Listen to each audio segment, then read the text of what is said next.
안녕하십니까. 오늘은 2024년 4월 4일 목요일입니다. 날씨는 흐렸다 맑았다 반복하는 그런 날입니다. 하지만 구름이 걷히고 나면 파란 하늘이 한국의 60년, 70년대 같이 아주 맑고 깨끗한 그런 날씨를 보입니다. 오늘은 몇몇 교회와 몇 목사님들이 한 번 구원은 영원한 구원이다라고 가르칩니다. 맞는 말씀입니다. 저도 동의합니다. 그런데 이렇게 덧붙입니다. 한 번 구원받은 사람은 무슨 죄를 지어도 천국을 간다라는 겁니다. 이런 말을 들으면 한국에, 아니 전 세계의 대다수 목사님들은 의문을 갖게 됩니다. 여기에 저도 동감합니다. 저 역시 의문을 갖게 됩니다. 태초에 성전이 있었습니다. 대제사장이 1년에 한 차례 지성소에 들어갈 때는 반드시 몸을 씻고, 그냥 씻는 것이 아니라 온 몸을 물에 씻고 담궜다가 들어가는 것입니다. 이 행사는, 이 의식은 몸을 벗어 영이신 하나님을 영체로 만나는 것입니다. 어떤 흠도 결함이 없어야 된다는 말입니다. 그래서 그 몸을 벗은 사람이 영체이므로 하나님과 예수님과 한 몸을 이루는 것입니다. 그것이 침례입니다. 침례로 거듭난 사람은 이제 육신을, 인간의 눈에는 그 육신이 보이지만 하나님은 그 육신을 인정하지 않습니다. 그렇기 때문에 우리는 성전된 몸이라고 합니다. 그런데 왜 이런 주장을, 왜 한 번 구원은 영원한 구원이고 침례로 몸을 벗은 사람은 무슨 죄를 지어도 다시는 죄가 없다라고 주장하는가 하는 겁니다. 이것은 침례는 새 언약 시대에, 신약 시대에 와서 사람들이 눈으로 보고 행함을 받는 현장을 목격한 것입니다. 그 전에는 이 지구상에 어떤 인간도 아는 사람이 없었던 겁니다. 그렇기 때문에 이 침례에 대해서 혼란을 가져올 수밖에 없습니다. 물을 뿌리는 행위는 그것이 세례인지는 알 수는 없지만 에스겔서 36장에 보면은 물을 뿌려서 병과, 더러운 병과 그리고 죄성을 깨끗게 씻는다라는 내용이 나옵니다.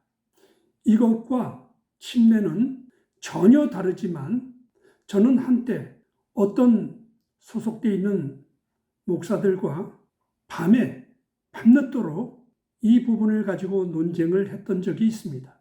그 당시 저는 을지로에 있는 모 빌딩에 청소를 하러 다녔기 때문에 좀 일찍이 잠을 자야 했던 겁니다. 그런데 이 논쟁이 끝나지 않는다고 저를 1시까지 붙들어 놓고 이 결말을 짓자라고 하는 아주 대토론이 있었습니다. 저는 내가 내일 이 새벽에 일을 가야 되니 여기서 좀 멈추고 다음에 기회가 있으면 다시 하자고 했던 일이 있었습니다. 만약 가톨릭에서 행해지는 물 뿌리는 그 행위가 침례라고 한다면 그들은 성전에서 행해지는 태초의 말씀을 무시하고 또는 만약에 몰랐다 그런다면 무지한 것입니다. 새 언약이라고 하는 말이 나온 성경 구절이 에레미야 31장에 나옵니다. 그리고 다시는 이웃과 형제를 가리켜 이르기를 너는 여호와를 하지 말라라는 겁니다. 여호와를 알라 하지 말라라는 겁니다. 이는 작은 자부터 큰 자에 이르기까지 다 나를 알고 있기 때문이라 했습니다. 그리고는 내가 다시는 그들의 죄를 기억지 않겠다고 했습니다. 이것이 논쟁의 이수가 됩니다. 하나님께서 새 언약을 부어주르니 그때부터 내가 너희의 죄를 다시는 기억지 않겠다라고 한 겁니다. 그럼 거기만 있느냐? 히브리서 8장에도 동일하게 다시는 그 죄를 기억지 아니하리라 했습니다. 히브리서 예수님이 떠나시고 난 이후에 사도들이 기록한 책입니다. 다시는 기억지 않다고 했습니다. 여기뿐이 아니라 이사야서 43장에도 죄에 대해서 기억지 않겠다고 했습니다. 언제 그러느냐? 언제 그렇게 하겠다는 거냐? 간단합니다. 새 언약이 도래한 때부터. 그러면 새 언약을 받지 못한 사람을 있다고 가정합시다. 근데 그 사람들의 죄를 기억지 않다는 말이 되겠는가요? 있을 수 없죠. 새 언약의 구원의 표인 침례를 받은 이후가 되겠죠. 그러면은 뭐예요? 죄는 이전에 지은 죄를 기억지 않겠다라는 얘기가 되겠죠. 그렇지 않습니까? 죄가 없이 하나님을 만나는 겁니다. 그래서 마태복음 15장을 읽기를 권면합니다. 가라사대, 대답하여 가라사대. 누가 얘기한 것이냐면은 예수님께서 바리새인들과 서기관들에게 한 얘기입니다. 너희는 어찌하여 너의 유전으로 하나님의 계명을 범하느냐? 예수님 자신도 하나님의 계명을 이루고자 하셨던 겁니다. 찢어진 그리고 잊혀져간 그 계명을 바로 세우기 위해서 오신 겁니다. 제가 말하는 것이 좀 억울하더라도 성경 구절에서 이해하실 수 있을 겁니다. 마태복음 15장을 천천히 읽어가 보시기 바랍니다. 어찌하여 너희 유전으로 하나님의 유전이 아닌 너희가 만든 유전이라는 얘기입니다. 하나님의 계명을 범하느냐? 내 부모를 하라. 첫째 때는 내 하나님을 경외하라. 하나님을 섬기는 계명 네 가지. 내 부모를 공경하라. 이웃을 섬기는 6가지. 신명기 6장, 레위기 11장을 기억하십시오. 레위기 20장에 또 신명기 27장을 반복해서 읽어나가시길 바랍니다. 그러면 왜 일부 교회와 지도자들이 한 번 구원은 영원한 구원이라고 주장하느냐, 또 그렇게 가리키느냐 하면은 고린도전서 5장에 그 문제가 있습니다.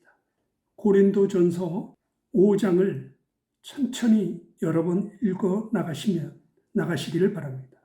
거기에는 아비의 아들이 계모, 아비의 아내를 농락한 내용이 나옵니다. 그러자 바울이 그 소식을 듣고 왜 그런 자를 교회 안에 두느냐라고 질타를 했습니다. 그 질타한 이유가 그런 자를 누룩으로 표현했습니다. 누룩 아시죠? 빵을 부풀리는 하기 위해서 많은 그 누룩 한 덩어리가 빵 전체, 그 밀가루 전체를 부풀게 하는 그 의미를 아시죠?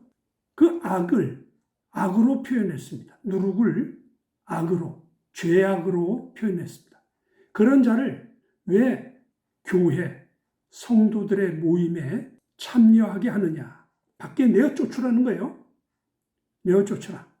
밖에 있는 자는, 세상에 있는 자는 우리가 알 바가 아니라, 그건 하나님이 해결하실 것이고, 너희들, 우리 성도들은 그 안에 누룩을 걷어내라 이 말이에요. 그걸 해결하라. 근데 거기에 아주 애매한 말이 있어요.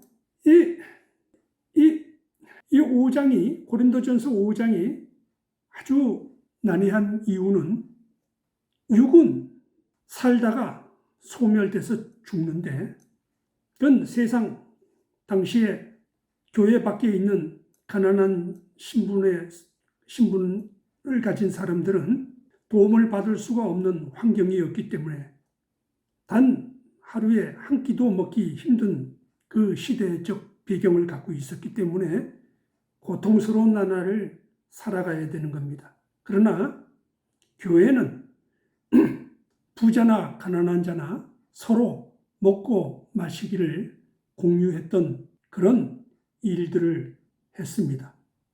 교회 공동체죠. 근데 이 영은, 육은 그렇게 벌을 받아 죽으나 영은 예수님의 날에 구원을 받는다라고 하는 겁니다.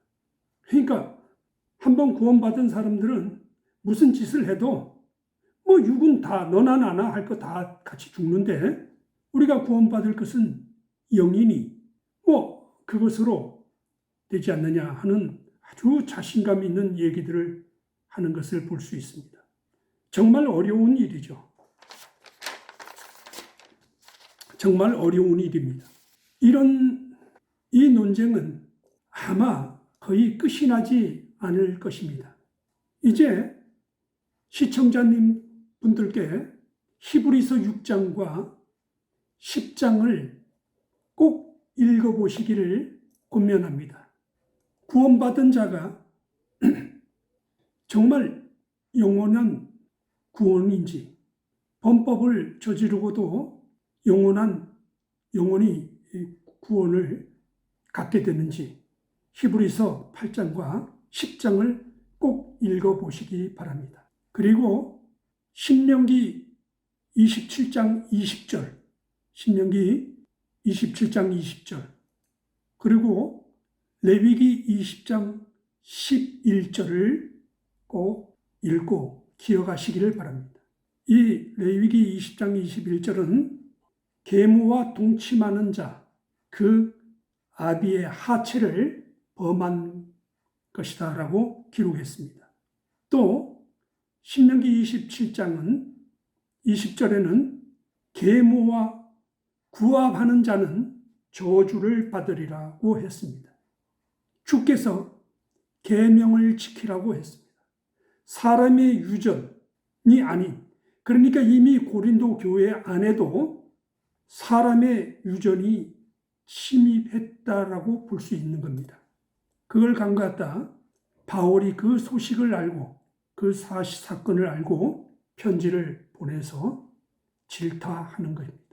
히브리서 8장과 10장을 꼭 다시 한번 읽어보시기를 권면합니다. 너희가 나를 사랑하면 내 계명을 지키라. 그 계명은 하나님을 경외하는 것과 내 이웃을 사랑하는 것이다 라고 하는, 인류, 이스라엘이 아닌, 유대인이 아닌 전 인류에게 보낸 메시지인 것입니다.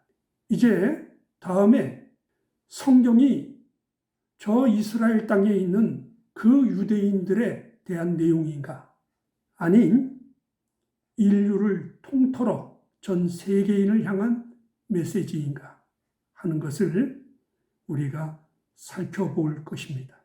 시청해 주신 성도님들 그리고 시청자님들께 진심으로 감사드립니다. 오늘 하루도 건강하시고 복된 가정 꾸려나가시기를 기도드립니다. 감사합니다.